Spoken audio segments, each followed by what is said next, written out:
আসসালামু আলাইকুম দর্শক, আশা করি সবাই ভালো আছেন। দর্শক, দেশের প্রায় ৬.৬ কোটি লোক দরিদ্র সীমার নিচে বসবাস করার ঝুঁকিতে আছে এবং এই ২ বছরের ভিতরে দেশের প্রায় ২০ লক্ষ লোক কর্মহীন অবস্থায় আছেন।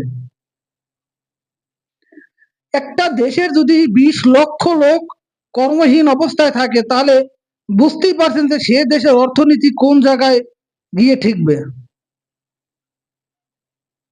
আমরা যে সংস্কারের কথাটা বলতে আছি, এই সংস্কার কি শুধু রাজনৈতিক নেতাদের বিচার করা, না এই দেশের যে অর্থনৈতিক দুরবস্থাকে ঠিক করা?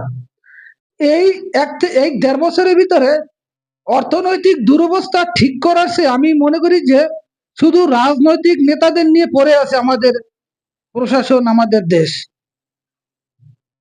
তাদের পাশাপাশি দেশের অর্থনীতি কিভাবে উন্নতি হয়, দেশের সাধারণ মানুষ কিভাবে দুবেলা ভাত খেতে পারে কর্ম করে, সেই ব্যবস্থা করুক। কিন্তু শুধু এই ২ বছরের ভিতরে দেশের পোশাক কারখানা থেকে শুরু করে অনেক কারখানা বন্ধ হওয়ার কারণে কর্মহীন হয়ে পড়েছে দেশের লক্ষ লক্ষ মানুষ।